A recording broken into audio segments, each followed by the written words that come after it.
Monkeys, my man, my boy Monkeys, Banana Monkeys. Dude, it's been a long time, dude. Been a It long has been time. a long time. Welcome back to anyone who hasn't been here or doesn't know what the fuck's going on. This is the Banana Slam Jaren podcast. We were doing it pretty consistently before DPC, but I was casting. He was owning some fucking noobs in Division 2, and we were a bit busy. So, how you doing, Monkeys? I'm doing well, man. I'm doing well. How about yourself? Can you tone down the energy levels just a bit, Monkeys? You're a Dude, little too much, midnight. man. I literally just woke up from a nap. I set an alarm this time, so I would actually remember to do it.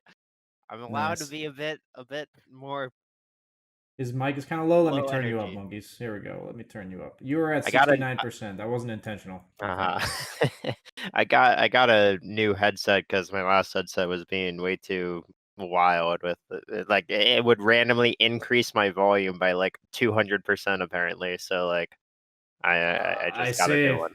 Yeah, technology things of the matter. So, we had a lot of things we could probably talk about, but first and foremost, how's the team atmosphere? You guys went 7-0. You guys are chilling. Are you guys taking a break at all? But you said you had 10 hours of stuff yesterday. So you guys going even harder Uh, than normal or what? yeah, no break real. I mean, we took a mini break because of the snowstorm that hit Texas. Because Z Freak is living there, and he just completely lost internet for like five plus days or something like that. So we had a bit of a break, or a bit of a forced break, I but see. after he started getting his power and internet back, we just kind of hopped back onto the grind and you know kept on going. Nice. So, when are you guys feeling like you're gonna hit your final form? How's the progress going? I mean, we still have a lot of kinks to work out in our play. I honestly would not say that we're entirely ready for Division 1 yet. I would like to say that we're there, but I don't know. We have a few like concepts that we still have to get correct before we're actually able to take games off of like the better teams because I think we just play way too slow right now and it's not I don't know, it's not good. Yeah, there's like two Not good. different ways to mess up in Dota, right? I do a lot of coaching, so it's like you either just do the wrong things or you do the right things too slow. Yeah. I know that feeling. I feel like a lot of times when I see Division 2 Dota compared to Division 1 Dota, it's a lot of the same stuff. It's just, it takes an extra 30 seconds to get the same, push all three lanes, smoke gank play going in Division Yeah. 2 than it does in Division 1. But yeah, so that's a big part of it. Everyone doesn't really realize Dota's like a race. You're just racing to who can get the most farm and net worth and all that kind of crap, and the team that does it faster Also wins. also BSJ, I can't see you, man, so I can't Oh, react to like oh my God, Monkeys! I forgot. Let me share my screen real quick, buddy. Sorry, buddy. Forgive I'm me, just Monkeys. I'm Forgive just me. saying I can't really No, no, no. react to like I your forgot, facial man. expressions. I know I never fucked this shit up. I know I never fucked this shit up, but I for the first time ever. But you can see me now, right? Yeah, I can. Okay, cool. Sorry guys, it's a little weird to have a conversation where I'm looking straight into his eyes and he can't even see that I'm doing that. But so, that's how your team's doing. Are you gonna ask me how I'm doing, Monkeys? How are you doing? I Uh, literally asked you how you were doing, BSJ, and then you started asking Oh, me questions. fair enough. Fair enough. That's fair. Oh, you did do that, but we can always delete that part of the VOD if anyone sides with you. But no, it was a little weird, man. Casting DPC from remote was not particularly my cup of tea. I'll just be Yeah. honest. It feels like you're like over here, and then everyone else that's casting is over here. I know that's how it literally is, but it feels that way too. And it's Yeah. nothing that I feel like anyone can do anything about. It was kind of like an awkward scenario. It wasn't obviously intended when I got rejected from entry to Europe at the start, but at the end of the day, made the best of it. Got to have my own home broadcast studio. Didn't have the healthiest life habits for the duration of that. Working like 35 hours of casting and usually decent amount of streaming hours. So I Yeah. do have my pseudo workout regimen back online, so I don't feel like complete dog shit. Well, And that's good. yeah, and I also the cool thing about it. Okay, so people at home are gonna say, BSJ, you're a little fucking whiner. Okay, that's what they're gonna say. That's what they're gonna say. I know you guys, by the way. But what I am gonna say is that I never operate with an alarm. Like, the whole beauty of our job is that I stay up until like 4 a.m. and then I just wake up at some point. Mm. You know, I wake up at like noon, maybe 1 o'clock in the morning. But with the whole casting thing, I had to wake up at like 9 a.m. or like 8:30 in the morning every single day. Mm. And that just fucked me up, man. The quality of life of that was not where I'm looking for. You know, like, obviously I'm like, I gotta do it. It's my job. I got hired for this shit. No complaints there. But just because I'm not complaining about it doesn't mean I like it. You know, so that was a little weird. And I did the best part of the last 3 days. I think I've slept like 10 hours a day, dude. I've slept so fucking much. And Collie's just like, Brian, are you okay? I'm like, yes, I'm fine. But now I get to sleep forever. So Yeah, I that's the know you highlight. like your sleep, man. You've been in team houses with me, dude. You're like, is that guy literally dead or what? But BSJ even whines in an attractive man. Dude, there's this one guy in chat that's being really weird right now. I'm not gonna lie. Yeah, So those you, people come and go way too frequently. Monkeys, did you watch the best of one qualifiers today or the tiebreakers for the upper uh, I division? I watched what I could. I visited my grandmother earlier, so I missed the EG Undying game, but I watched the EG Quincy and Quincy Undying. Oh my, Quincy slapped Undying so hard. Oh my god, that was just a beating. Can I say something? Go Dude, ahead. after the interview with Moon like a week or two ago, Collie and I Mhm, were like super on the let's go on dying train. Like, fuck yeah. Like, that was before they beat Quincy Crew for forcing the tiebreakers in the first place. And mhm. today it was like I got blue balled. Okay. Moon Meander blue balled me. All right. I was so ready to just like go crazy that Undying upset either EG or Quincy Crew. And they just went to the major. And then they just looked terrible today. I was like so Yeah, sad. Like the games are both stops. Like, I'm not yeah. taking anything away from EG and Quincy Crew. I can tell EG brought the biz today. I think the coolest thing about EG though, the casters kind of pointed it out, but the way they played similar lineups against both teams, where Undying is uh more like relies on forced errors, while Quincy Crew is more just like up in your face aggressive. Mhm, They played like really passive against Team Undying. Like the first game, this kill score I think was like 6-1, 20 minutes into the game or something. Like they just outfarmed them and outmaneuvered them on the map and basically never fought them. And then they had tied DP and just walked down a lane at one point. And then against Quincy Crew, they were like all over the place, constantly ganking Quinn. The way they picked on him with Crit as well as Abed was fucking sick. I don't know if you guys saw that, but like there were a few times where I just could not believe they went on Quinn, and then he died by like 5 health. Like, mhm. he was literally 20 HP ticking off to the last Earth Spirit ultimate tick. Yeah. And I was just like, dude, I was impressed. I was like, damn, that is some sick fucking Dota right there. I think EG definitely showed that they're starting to come together and like they're really gonna be that like they're gonna be the solid lineup that everyone has kind of expected from them for sure. And I mean, don't get me wrong, I think Quincy Crew is like I think they're a phenomenal team as well. Like they definitely proved that in this run, and you know I do think it was a bit of a fluke them losing to Undying because like I do think Quincy is the like more stable and better team, but or I meant in the best of three, not in the tiebreakers, obviously. But like I think them bringing out SVG Enigma 2 games in a row was just like a bit too slow for Quincy, and then like they weren't playing like normal good Quincy Dota. I mean, hell, even in the BO1 against Undying, there's that one fight on the Radiant Tri Camp where Yawar just like blinked in and died, and then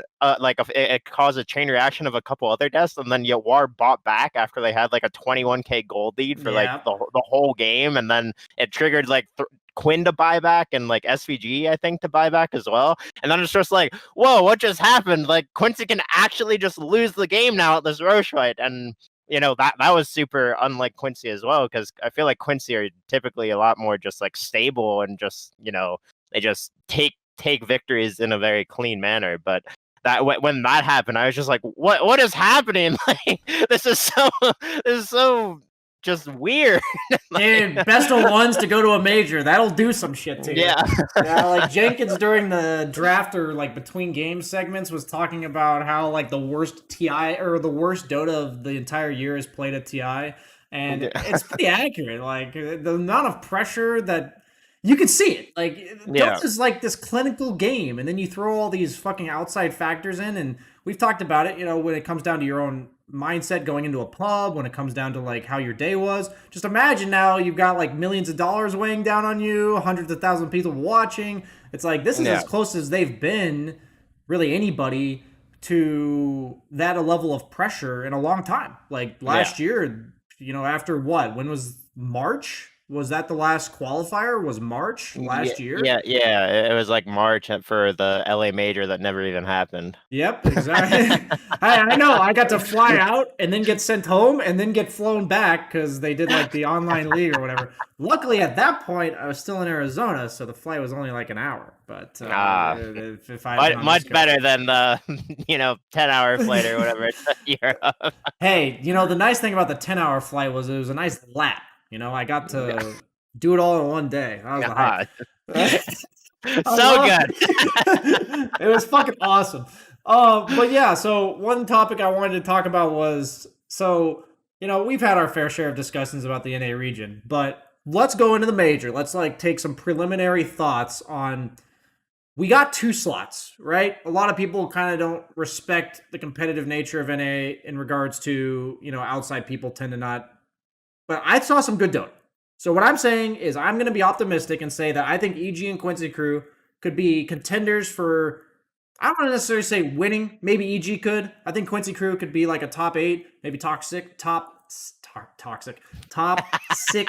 team.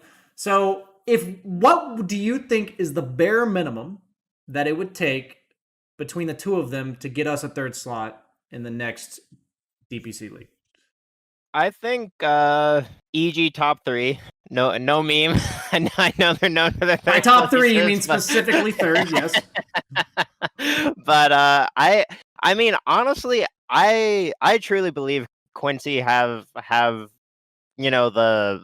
time as a team and the experience to honestly make like a top 4 run. I know a lot would have to come together for them to like be able to actually do that, but I think that one of the biggest strengths I think that NA Dota has is that we value lanes like a lot with our heroes, and we value like a strong laning phase to kind of snowball into the mid game, and to like play really really quick off of a good laning stage. Like you can watch a lot of EU Dota, and they will just pick heroes that in their mind is just good for the game. And they will have like really weak laners to an extent, and they'll just kind of like get I think there are some flaws to that mentality when it comes to Dota, and I think Quincy definitely could have like a really good run when it comes to the major. Well, the thing about it is that if not everyone all ins the lanes, then you can afford to pick slightly weaker laners in order to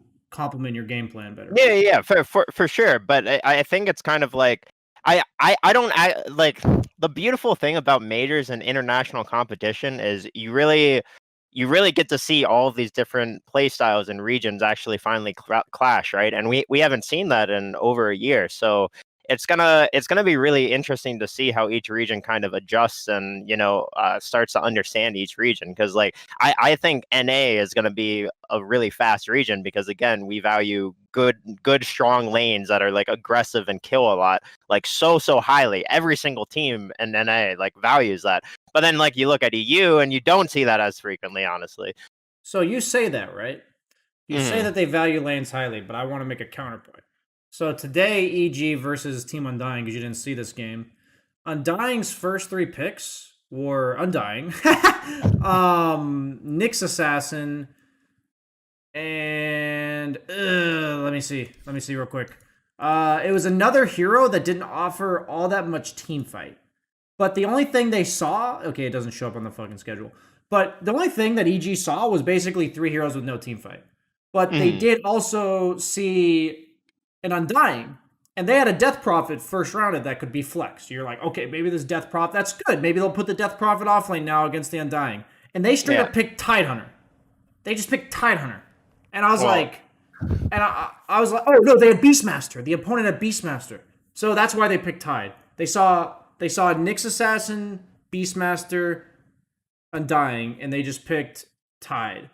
Hmm. And so the funny thing about this was, you say they prioritize lanes. They just straight up rotated the Death Prophet away from off lane to put a Tidehunter against an Undying. And I was just like, I guess there's a Rubik instead of a Nyx. Sorry, guys. Sorry, forgive me. And I guess that even says more about the fact that they picked Tide into Rubik. But the thing was, he had like a god awful lane on Tidehunter. One thing I thought that was hilarious was that he was like gushing for creeps in the first two waves. Like literally every CS he got was a gush. And then he had Hmm. no mana, and he kind of just let Dubu solo kill him. Like he wasn't even in range of the Ursa, because they ended up picking Ursa, like, the lane dominator shit on the Tidehunter. But Yeah. he just let Dubu solo kill him. And I was like, damn, dude, Ice Ice Ice is crazy. He just gets like 8 CS from gushing, runs out of mana, and then just feeds to an Undying, and it looks so dumb. Like, all Dubu did was just decay him to death. He didn't even like hit him or anything. He literally just Hmm. decayed him to death. And the cool thing about that I saw, because I always thought we prioritized lanes too, was that inevitably they just had Death Prophet Tide, and with this Ursa Beastmaster Undying lineup, they literally just looked at them. They just looked Yeah. at them as they marched down lanes, and I was just like, I was very surprised because, like you said, NA is usually like, how do we shit on these guys in the first like 5 or 10 minutes, and they chose to do this and play really patiently, which for me is a good sign because that's sign of like not NA, and I'm saying that I think you need a little bit of other regions' playstyle No. to Yeah. actually Yeah. deal with their playstyle. Yeah, And yeah, for go ahead. sure. Again, I don't think it's gonna be like I don't think there's gonna be like a single region that is just gonna absolutely dominate with their playstyle, right? I think there's gonna be a lot of adjusting, like as these teams kind of This meet, is their and first as international yeah, competition in a yeah, long time. exactly. So like there's gonna be so many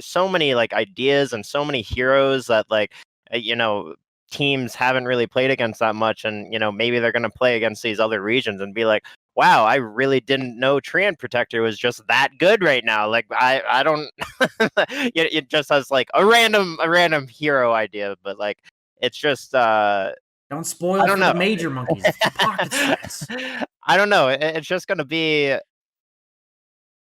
a very good, or like a fun time, honestly, because like I love it when you see teams like grow and evolve over the course of a major. It's just like it's one of the most cool things in Dota, because you just get to see like you get to see how each team's mind is working and how they're progressing as a team, and like how many conversations they're having every single day after they play these other regions, and they're just like how are we going to counteract like this aspect of their gameplay, and like how are we going to get to the mid game reliably, because I mean like against Quincy, that's one of the most like struggling things ever. I mean, you saw how they played against Undying in the BO1. Like they just ran over Undying. They were like 13-0 at like 10 minutes in the game. They were just destroying Undying. And I remember when I was on the Zoomers, like sometimes we would play against Quincy crew, and it's like if you don't counteract, like sometimes they just play so hyper aggressive. Like they'll bring your war to the mid lane on the 5-minute siege creep at level 5. They'll have like 5 heroes at your tier 1 tower.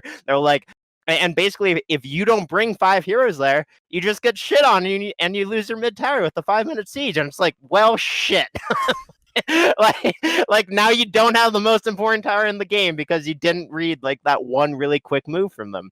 And it's just crazy lack of foresight on any specific thing. Suddenly, the game is just blown open.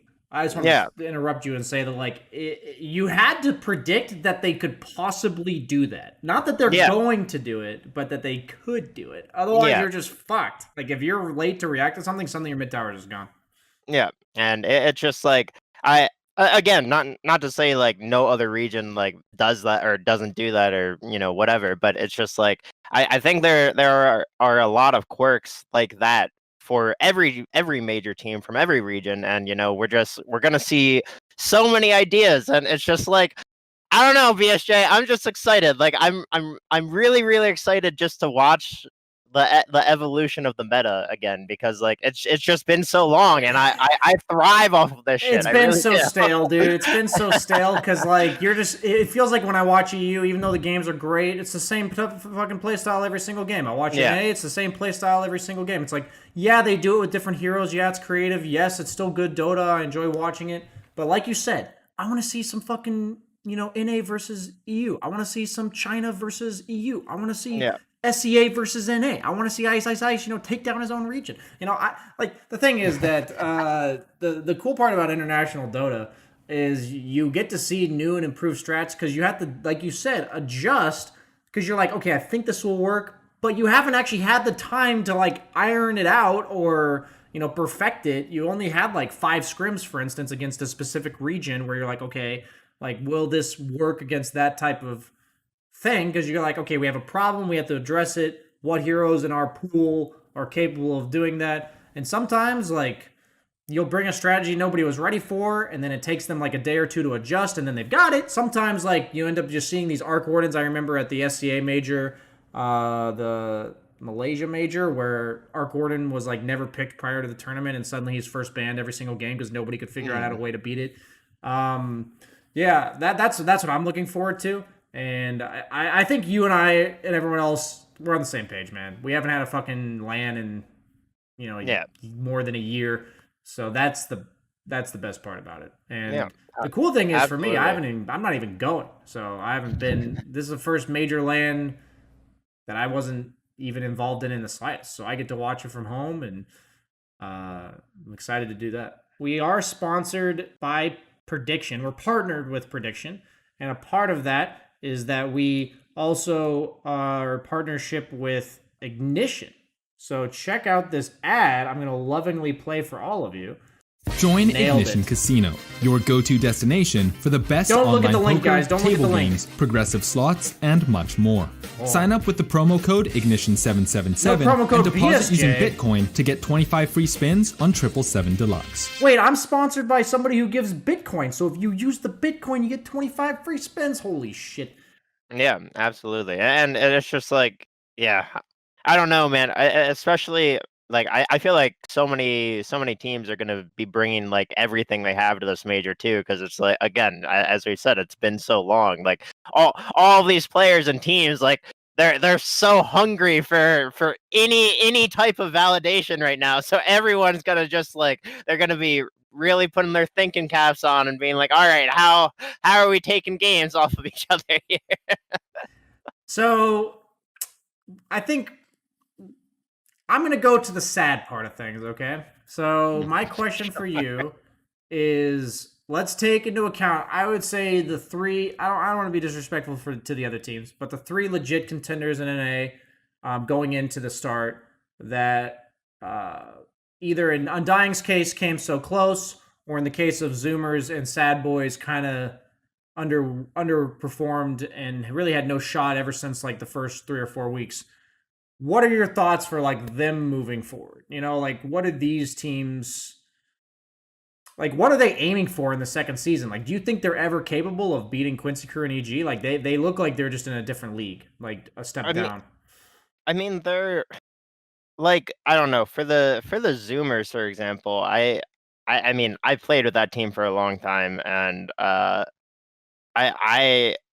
at least in my mind, I think the Zoomers, like, they're really good at like playing fast Dota and like kind of like taking an early lead and then just kind of running with that lead and just winning off of like a 20k net worth lead at 25 minutes in the game. Gunnar playing some hero with a bajillion buttons that he pushes. Yeah, and I mean, hell, we even saw that in game 2 against EG. Like, I mean, the Zoomers took a game off. I know that was EG's literal first match back or whatever, as like finally a full roster in like a year's time or something. But like, they did take a game off EG, so like it's not like there was no hope there or anything, and it was a really convincing game. I don't think they're like eons worse. I'm just saying it looked like every series the top 2 or 3 teams had like an upper hand. It felt palpable as well.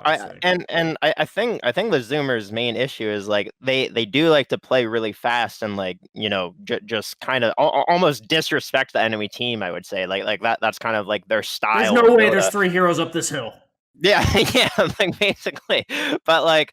I think they kind of do it to almost a fault. Like they need the discipline to kind of like reel them back a bit in games and just kind of like they need a voice just being like, all right, guys, like we just need to play clean Dota for the next like 10 minutes. And if we do that, we're just going to win. Like no diving tier 2s into their tier 3 towers or diving tier 3s into their tier 4s and losing Aegis without getting BKB off or like, I mean, the amount of times I've seen Sammy Boy die with a cheese and a BKB off cooldown in his inventory is like too many times to count. Or like Gunnar literally blinking into the tier 4 towers alone and just dying twice with an Aegis because like he wants to just style on the enemy team. I don't know, man. Yeah, like, and that's just for high grounding. Like, there's definitely a bunch of other aspects of their play, like walking up a high ground alone or something, just because they're like, there's no way they're gonna be here, and then they're just there, and then they die, and it's like, well, that slows down your game by a minute and a half. So like, you really have to clean up those. Do you think that's like something that they want to change though? Like. I mean, I've talked to Gunnar a lot, not about like his team specifically, but like the way they view Dota, they're all about like balls to the wall, like high risk, high reward. Is that like a strategy you think ever works in competitive? Like what? Like I would compare their playstyle similar to Thompson, right? They're just literally running in your face. They ignore creeps. Like you'll see Gunnar not hit a creep for like 6 minutes. And my question is like, what's the difference? Like, is it just less refined? Does their playstyle eventually work, or do they need to tone it down? Like. I mean, the thing about Thompson is he just reads the map correctly, like every time pretty much. And like I feel like you rarely see him just like go do a play without like I mean, sure, he'll have some like weird and funny deaths, but like he always gets like a return kill for it or something, like he's always taking the enemy team down with him, and like he's at the enemy tier 3 towers while doing it as well. So like he's dragging the entire enemy team away from like, well, it was on in the past, now it's mid 1, but I mean, they definitely, I don't know, that team, I think they really, really liked OG's playstyle on like TI8 and TI9, like all of the players did, and they really want to mimic it like as much as possible. But I think there's just you do still have to realize it's Dota, and like there is a time to just like chill out, and like like you have to be intelligent about the aggression. The problem I have with Dota, like as a game that makes it so frustrating on top of everything else, is like, so I think OG's way of playing when they win TI, it doesn't necessarily work in tier 2 Dota. Like it has to be done in a very specific way. It's either a playstyle that works at the absolute highest level, or it feels like it doesn't work at all, like anywhere else. And so that's why I feel like a lot of times also when OG puts like one replacement player in, or throughout the course of the year, maybe they're not as refined, they didn't have a boot camp until like 2 or 3 weeks into the DPC. They just look underwhelming in comparison to their performance. It doesn't seem like a playstyle that can dish out like a secret type performances. Like you're not going to win 3 or 4 major tournaments in a row. You're not going to, all that kind of stuff. So it's like, in theory, it's like great they won 2 TIs, but I don't know if it's the best playstyle to mimic. I think you can learn a lot from what they do, but mimicking it. See, it's so weird because it's like don't. You can talk about play style so much in Dota, but it's just like it's so hard to actually say like what is the objective best play style in Dota, because every really single isn't one. every single Dota player, like, they have their own thoughts and like the way they view the game, and like all of that kind of comes into the play style that you want to make for your team. Because like I personally know that for Gunnar, it's like he sees a power rune, he wants to run at the run on the other side of the enemy side of the map, and like just find heroes constantly, because he just feels like the strongest hero in the game. But then I know there's other mid players who they just want to farm their first item more reliably, and then I'd when say they hit that Quinn's more item like that.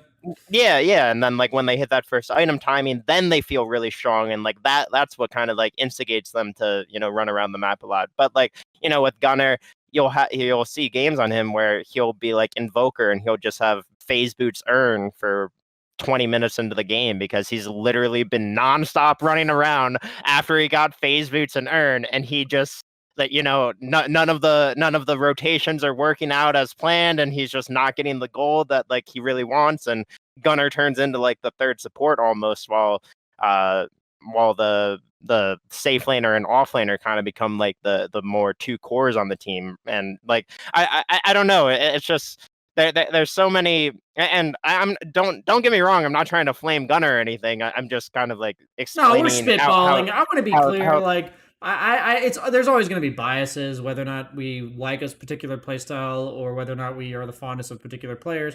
But at the same time, I think you have to openly criticize or praise a certain playstyle. And I think that there's a reason why, for instance, that the Zoomers got fourth in the group. Like, are they obviously a contender? Could they potentially take games, which they did, off of the top tier teams? Yeah, or at least EG and Quincy crew. Yeah, so it's like, but at the same time, it's not there yet. So we're just kind of discussing why is it not there. Yeah. So one team I didn't get to watch very much was Sad Boys. Did you watch them at all? I didn't get to see like what went wrong for them. I watched them here and there. I watched them when they played Zoomers and Black and Yellow. I think were the only two times that I watched them, and they honestly didn't really look very strong against either team. Like, was it just an overwhelming? Like, was it the strategy? You feel like no strategy, like no particular play style? Because like, if you look at that roster, by the way, that's like 4 TI players and DNM, who DNM's like rank 10 or something. So, I mean, I don't really know, because it's like when I watch that team, they group up as 5, like almost to a fault. Like I feel like they miss out on stuff on the map a lot, like because just general efficiencies. Yeah, but then like, but there are definitely games where I see them play like more split, and they look a lot better, and like they play a lot quicker because of it, and because like they're not quite literally putting 5 heroes like on the enemy tri-camp and just sitting there as 5 heroes. And then like I see other games where Snake King splits off, or like Fear, he's on Juggernaut and is actually splitting the map like more so, and they're kind of getting more map control, because they're not just literally sitting 5 heroes in the same place, and they look a lot better, but they don't do it consistently. And I don't know exactly where that comes into play, because I know there's a lot of strong voices on that team between PPD, Snake King, Moo, maybe Fear to an extent. I feel like Fear is probably a bit more timid compared to the other 3, but I feel like there's just a lot of different ideas on that team, and it's kind of like a toss-up on which players' ideas kind of like show. Now, let me tell you, I have a hard time imagining PPD and Snake King on the same team. Like, I have a really hard time imagining that. I feel like that's like, don't take anything away from either individual, but the two of their personalities clashing, I feel like would be a real problem. Like, I saw that roster originally, I'm like, individually strong players. I don't know if that like mesh of personalities is gonna work. I don't think it's gonna work. I mean, for sure, and I mean, it kind of made me think of when PPD and Snake King ended up on the same team. It kind of reminded me of when I played with Eternal Envy and Snake King, and kind of a similar concept there of like EE and Snake King, they just both have such strong views of Dota, and like they will just be so adamant about like really different ideas in Dota, and just like trying to yelling do two different things. yeah, and it's like so sometimes they would just like put their differences aside and just like listen to each other in game, and you would end up just having everything come together properly. But there would be other times where like both of them would just want to do different things so hard in game, and it would just be like, I don't know what you want to do. Like there's too many calls going on. Like what? So it's. I want to respond real quick on the subject to somebody in chat who says PPD is a TI winner, so Snake King has to listen. Let's just act like these are actual human beings instead of robots, and that you can't just change somebody's personality and say, hey man, all you gotta do is just listen. Like, that doesn't fucking work, guys. That doesn't fucking work. So I just want to be clear that, like, I love the people that just say, yeah, just do that. But like, they're strong personalities. Like, they're confident in the way they view the game. If they view in different perspectives, like if they're stubborn, that's like a character trait that's not going to change from Dota player, or like from Dota team to Dota team. That's the problem. Is it's something that can be worked on. I think I've been stubborn in the past, like very stubborn when I get on teams about the way I view Dota, and sometimes it takes multiple losses or more than that to get me to back down. But and that's something I've tried to work on. But at the end of the day, like, if you have two stubborn players, that ain't gonna get fixed in one DPC fucking 6-week league. That ain't gonna. Like, that's a personality thing. And also to respond to that guy's comment is like yes, don't get me wrong, PPD and Fear are like TI winners, but it's like I think what viewers really underestimate is just how much Dota is still constantly evolving, like every single year, and how much better your average player is getting every single year. Like it is insane how good your average player is nowadays compared to like 5 years ago. It is absolutely insane. And like Ice Frog makes sure that the meta and like the play style or like the average play style meta changes like consistently. That like you will not see two big patches where it's just like, yep, you just 5-man death ball 2 patches in a row. Like you really don't see that. Like one patch is a 5-man death ball, the next patch is your pause 4 is going to be roaming on mid at 2 minutes, the next patch is going to be a tri-lane meta, the next patch is going to be like your pause 4 is a jungler. Like, let me give you my quick meta update, by the way. This is like something that blows my mind how quickly this changes. Like a patch or two ago, like major patch or two ago, carries like double bracer, double wraith band, like every fucking game, like double wraith band, wand, and a bunch of laning items. Now, if you look at carries, they try to do as few items as possible, and then like treads farming item. Like that's pretty much every carry in the meta right now plays that way. And I just think it's crazy how little things like that like develop.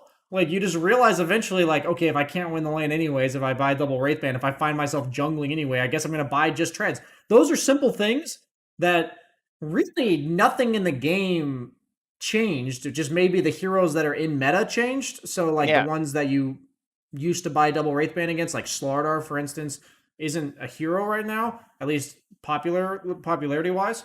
It's pretty crazy how these little things constantly change. And that is actually like a view of Dota. Like, am I trying to dominate my lane? Am I trying to just like escape and then go jungle? That itself is like a play style, something every player has an opinion on. And that's like one small factor from one position in a game. So I was using that as like, this seems so simple, it seems so small, but that changes from patch to patch. So like you said, like the game is constantly changing.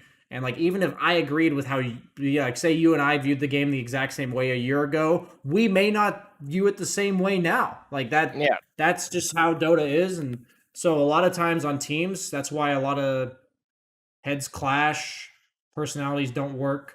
But it's just crazy. It's such a beautiful, complicated, but agonizingly painful game to play sometimes. Yeah, for sure.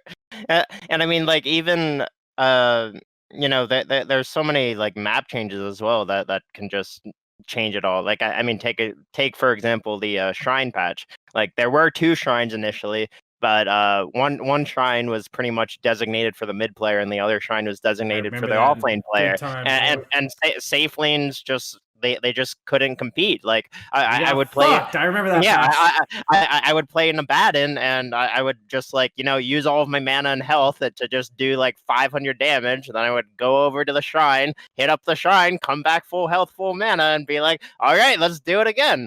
And safe laners that patch, like you literally would pick heroes that could jungle by level 4 because you did not lane. You'd pick like the specters. You'd pick all the super hard carries that just never laned anymore. Cause, like there was like if you tried to pick a lane dominator in that patch, it ain't fucking working, man. The other guys got a free regen rune at like 5 minutes into the game. Or, there obviously was the patch where right when they came out, it was 0 minutes into the game that you could use that shrine. Yeah, it was pretty dumb. It's just like Dota's just ever evolving, and the neutral items that really changed a lot of things too, because like now you reliably want a hero in like hitting jungle camps at 7 minutes, so you can get that like initial neutral item power spike and stuff, and like like people think about heroes that can kill neutrals effectively as like a part of the draft now because neutral items exist. It's like, all right, do we have a neutral killer? Do we have all right, we need a neutral killer. Yeah, there's just I don't know. It's just Dota is just so interesting, and I think it's naive to just be like, oh, this person did really well like 5 years ago in Dota, so like they obviously know everything about Dota. And it's like, well, I mean, PBD, he's taken like multiple year breaks since he won TI, and like sometimes other people have really good ideas, and like it gotta but I mean that doesn't really defend like the whole strong personality thing on Sad Boys again. Like I know I got kind of off topic there, but it's like we always ramble. That's the state of anything BSJ Monkeys-Forever related here.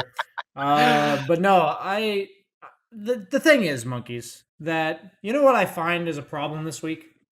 What's that? I could imagine all the things I would like to talk to you about that I haven't talked to you about yet.